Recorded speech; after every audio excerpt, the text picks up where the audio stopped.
নমস্কার, আমি রাখি। আমার নতুন আরো একটি ব্লগে আপনাদের সবাইকে স্বাগত জানিয়ে আজকের ব্লগটি শুরু করলাম।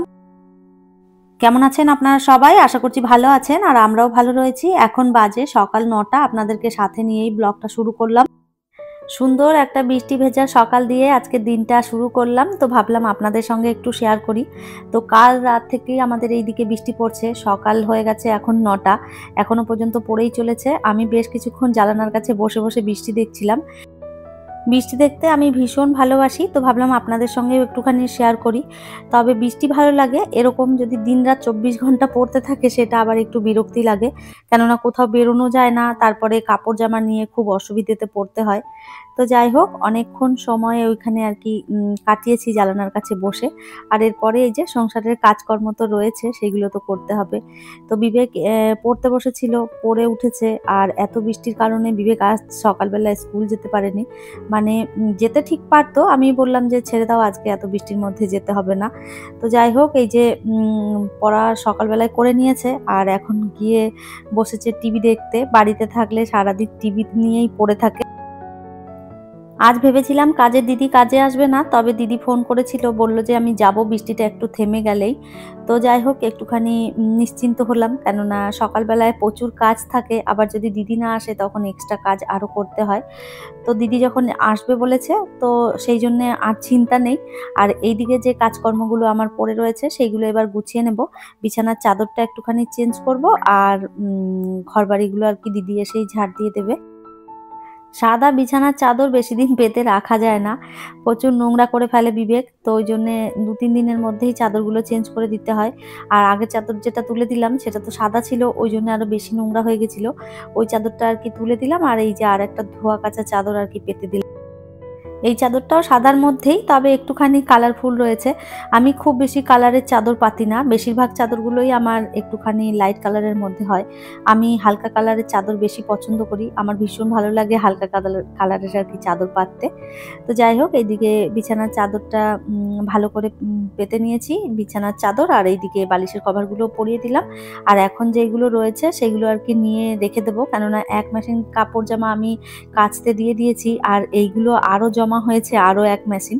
তো ভাবলাম যে এগুলো এখন রেখে দিই, কালকে আর কি কাচতে দিয়ে দেবো। আর কাজের দিদিও চলে এসেছে। দিদি এই যে বাসন-টাসন সমস্ত মেজে দিচ্ছে। যেকোনো কাজ করলে দেখবেন যে একটা অভ্যেসে দাঁড়িয়ে যায়। আগে যখন নিজে বাসন-টাসন সমস্ত ধুয়ে নিতাম তখন আর অসুবিধে মনে হতো না। তখন নিজের মতন করে সমস্তটা করে নিতে পারতাম। আর এখন যবে থেকে কাজের দিদি এসে কাজগুলো করে দিয়ে যাচ্ছে, তো এখন না এই কাজগুলো আর করতে ইচ্ছে করে না। দেখেই মনে হয় ভয় লেগে যায়। যেদিন শুনতে পাই যে দিদি কাজে আসবে না, সেইদিন মনে হয় যেন কিরকম আগে থেকেই একটা মনের ভেতরে ভয় জমা হয়ে যায়, এত কাজ কিভাবে করব। তবে দেখবেন এই কাজগুলোই কিন্তু আমি কিছুদিন আগে নিজের হাতে একাই করেছি, তখন কিন্তু কোনো অসুবিধেই হতো না। তো যাই হোক, এইদিকে চা বসিয়ে দিলাম। দিদি ওইদিকে যতক্ষণ ঘরটা মুছছে ততক্ষণ আমি রান্নাঘরের সমস্তটা একটুখানি মুছে নিয়ে এই যে চা বসিয়ে দিয়েছি। আর সকালবেলায় তো আমরা লাল চাই খাই, আপনারা জানেন। তো লাল চাই বসিয়ে দিয়েছি দিদির জন্যে আর আমার জন্যে। তো চাও হয়ে গেছে কমপ্লিট। এরপরে গিয়ে চা খেয়ে নেব। তারপরে বাকি যা কাজকর্ম আছে সেগুলো করব। আর দিদির কাজ হয়ে গেলে দিদিও চলে যাবে। ঘরটা মুছে দিলেই দিদির হয়ে যাবে। এরপরে চা খেয়ে আর কি দিদি বেরিয়ে যাবে। আর এই তো বৃষ্টির দিনে সকালবেলায় গরম, গরম চা। তো হয়ে গেছে চা, তার সাথে নিয়ে নিয়েছি বিস্কিট। তো চলুন চা খেয়ে তারপরে এই যে চলে এলাম। কাপড় জামা মেশিনে আগে দিয়ে দিয়েছিলাম। সেগুলো এই যে মিলে দিচ্ছি এখন।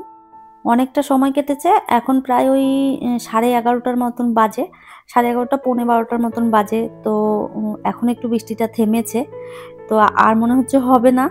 তবে মেঘটা একদম অন্ধকার করেই কিন্তু রয়েছে। আরো আসলেও আসতে পারে পরে বেলার দিকে। তো জানি না, এখন তো কাপড় জামা যেগুলো কেচেছিলাম সেগুলো এই যে মিলে দিচ্ছি। আরো এক মেশিন জমা হয়েছে। সেইগুলো আর আজকে কাচবো না। রেখে দেবো। যদি কালকে রোদ ওঠে তখন ওইগুলো আর কি কেচে দেবো। আর যদি দেখি যে কালো রোদ ওঠেনি তাহলে তো এই কাপড় জামাগুলো শুকোবে না। তখন এইগুলো ভিজা থাকলে আবার ওইগুলো কাচলে মেলার অসুবিধা হয়ে যাবে। তো ওই জন্যে আর কি বুঝে শুনে আর কি কাজগুলো করতে হবে। তো এখন বাজছে ওই 11:30টার মতন। আপনাদের তো বললাম 12টা বেজেছে। তবে দেখলাম এসে যে না, 12টা বাজেনি, 11:30 বাজছে। আর সকালবেলায় চা বিস্কিট খেয়েছিলাম, তারপরে আর কিছু খাওয়া হয়নি। আর বিবেকও এখন বলছে খিদে পেয়েছে। ও সকালবেলায় এটা সেটা টুকটাক খেয়েছিল। এখন বলছে খিদে পেয়েছে, তো রান্না হতে এখনো অনেক দেরি আছে। তো ওই জন্য ভাবলাম কিছু খাবার আর কি করে দিই। আর আজকে রান্না করবো কিনা তারও কোনো ঠিক নেই। মা ফোন করেছিল একটু আগে, মা বলল যে চলে আসবি, এখানেই খাবার খেয়ে নিবি। তো দেখি যদি বৃষ্টি থামে তাহলে যাব, আর যদি দেখি যে বৃষ্টি পড়ছে তাহলে আর যাব না। তো এখনো পর্যন্ত তো বৃষ্টি আর পড়েনি, তো পরে দেখছি কি অবস্থা হয়। তো এইদিকে আজকে বসিয়ে দিয়েছি সুজি, একটুখানি সবজি দিয়ে সব রকম, আর ঝাল সুজি করব। আর এই তো বসিয়ে দিয়েছি, সমস্ত সবজিপাতি কেটে নিয়েছি। তো এখানে রয়েছে গাজর, ক্যাপসিকাম, আর দিয়েছি পেঁয়াজ, টমেটো ছিল না তো যার কারণে দিলাম না। আর এই যে সুজিটা আগে থেকেই ভেজে রেখেছিলাম সেটাও দিয়ে দিলাম। তো খুব বেশি ঝাল করব না, কেননা বিবেক খেতে পারবে না। আর এই যে সমস্তটা দিয়ে একটুখানি নেড়ে চেড়ে তারপরে অল্প জল দিয়ে দেব। খুব বেশি জল দিলে আবার সেই দলা পেকে যায়, ভালো লাগে না খেতে। অল্প জল দিয়ে করলে কি হয় যে একটুখানি ঝুরঝুরে থাকে, আর ঝুরঝুরে সুজিটা খেতে বেশ ভালোই লাগে। আর এই তো বিবেককে দিয়ে দিচ্ছি খেতে, বিবেক খেতে থাকবে, ততক্ষণে আমি গিয়ে স্নানটা করে আর কি পুজো করে নেব। তো স্নান করে বসে পড়েছি পুজো করতে, কোনো রকম গায়ে একটুখানি জল ঢেলে এসেছি। সারাদিন আর কি বৃষ্টি পড়ছে, যে কারণে না একটু ঠান্ডা ঠান্ডা লাগলো স্নান করতে গিয়ে। তো যাই হোক, স্নান করে এই যে বসে পড়লাম পুজো করতে। বেশ সুন্দরভাবে আসনটা গুছিয়ে নিয়েছি। আর এই ফুলগুলো আমার বাপের বাড়ি থেকেই আনা, আগের দিন বিকেলবেলায় নিয়ে এসেছিলাম। তো যাই হোক, এই যে সমস্তটা গুছিয়ে পুজো করে নিলাম।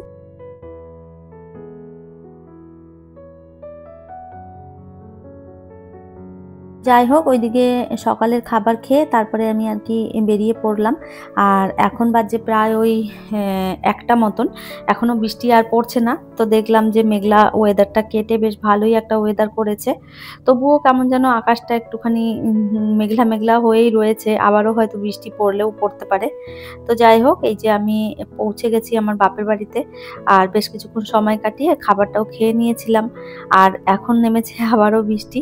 তো এখন বাজে প্রায় ওই ৩টে মতন। তো বসেছিলাম, মায়ের সাথে অনেকক্ষণ গল্প করেছি, তার মধ্যেই দেখলাম বৃষ্টি নেমে পড়েছে। এরকম বৃষ্টি হলে মায়ের একটু অসুবিধে হয়, কেননা বারান্দাটা এখনো পর্যন্ত ঢালাই করা হয়নি। সমস্ত জিনিসপত্র কিনে সব পড়ে রয়েছে। দেখুন এই যে রড রয়েছে এখানটাতে, বাইরে গিট্টি বালি সব রয়েছে। মিস্ত্রিরা কাজে লাগছে না। অনেকদিন থেকেই বলা হচ্ছে যে ঢালাইটা করে দিতে, তো এখনো পর্যন্ত ওনারা অন্য কোথাও হয়তো কাজ ধরেছে। তো ওই কারণে আমাদের কাজটা পড়ে রয়েছে। মায়ের এই বারান্দাটা ঢালাই হয়ে গেলে তারপরে মায়ের অনেকটা সুবিধে হবে। যাই হোক, মায়ের বাড়িতে অনেকক্ষণ সময় কাটিয়েছি বৃষ্টি থেমে যাওয়ার পর। তারপরে আমি চলে এসেছি আর কি শপিং মলে। যাওয়ার পথেই আর কি ঢুকেছি। তো কয়েকটা জিনিসপত্র নেওয়ার আছে। কয়েকটা বলতে অনেক জিনিসই নেওয়ার আছে, কেননা মাসের অনেকটা দিন হয়ে গেল এখনো পর্যন্ত আমি বাজার করতে পারিনি। সময় পেয়ে পারছিলাম না, তো সেই জন্য আজকাল করতে করতে হয়নি। তো চলে এসেছি আমি আর বিবেক। যাওয়ার পথে ভাবলাম এখান থেকেই বাজার করে নিয়ে চলে যাই। তো আমার বাপের বাড়ি থেকে আর কি এই মলটা কাছে হয়, তো ওই জন্য এখান থেকেই জিনিসপত্রগুলো কিনে নিয়ে আর একদম সোজা আর কি বেরিয়ে পড়ব। তো যা যা প্রয়োজন ছিল সমস্ত জিনিসপত্র নিয়ে নিয়েছি। অনেক জিনিস কেনা হয়েছে, এখনো অনেক জিনিস বাকি রয়েছে। তো ওইগুলোই আর কি ঘুরে ঘুরে দেখছি কোথায় কি রয়েছে। সমস্তটা তো এক জায়গাতে থাকে না, ঘুরে ঘুরে খুঁজে খুঁজে নিতে হয়। আর এরা মাঝে মধ্যেই দেখি যে জায়গা চেঞ্জ করে দেয়, তখন আরো খুব অসুবিধে হয়। তো একটা জায়গায় যখন রাখা থাকে তখন একটা মানে মাইন্ডে সেট হয়ে যায় যে কোন জিনিসটা কোথায় গেলে পাবো। আর যখনই দেখি যে একটুখানি এরা গুছিয়ে ফেলেছে তখন আর কি কখন কোথায় রাখে খুঁজে পাই না। তখন আবার এদের স্টাফকে ডেকে জিজ্ঞাসা করতে হয় কোথায় কি রেখেছে। তো যাই হোক, এখান থেকে বাজার করে নিয়ে আর বিল করে তারপরে এই যে বেরিয়ে পড়লাম আমি আর বিবেক। আর বিবেক তো বাজারে এলেই ওর কিছু না কিছু খেলনা কিনতেই হবে। তো এই যে আজকেও খেলনা নিয়েছে, তো নিয়ে এই যে বসে পড়েছে। আর আমি ওকে তাই বলছিলাম যে তুমি পড়াশুনো করো না, শুধু সারাক্ষণ আর কি খেলতে থাকো, এই সমস্ত বলছিলাম। ওই কথা বলতে বলতে আর কি অনেকটা রাস্তা চলে এসেছি। বৃষ্টি পড়েছে, চারোদিকে রাস্তাঘাট ভেজা, অনেক অনেক জায়গায় আবার জল জমাও হয়ে রয়েছে। তো চারোদিকে ভেজা রয়েছে। তো যাই হোক, এখন মোটামুটি একটুখানি বৃষ্টিটা থেমেছে, আবারও আসতে পারে, কোনো ঠিক নেই। কেননা এখন বর্ষাকাল, সারাদিনই বৃষ্টি পড়ছে থামছে এভাবেই চলছে। আর এটাও এই যে একটা মল, এটা রয়েছে আমাদের বিশাল। তো এই যে বিশাল মেগামার্ট। তো যাই হোক, এখানেও মাঝে মাঝে বাজার করতে আসা হয়। তো এই যে এরপরে বাড়ির দিকে রওনা দিচ্ছি। তাহলে চলুন, আমার আজকের ভিডিওটা এই পর্যন্তই। ফিরবো নতুন ব্লগ নিয়ে। ততক্ষণের জন্য সবাই ভালো থাকবেন, সুস্থ থাকবেন। আবারও দেখা হবে নতুন একটি ব্লগে।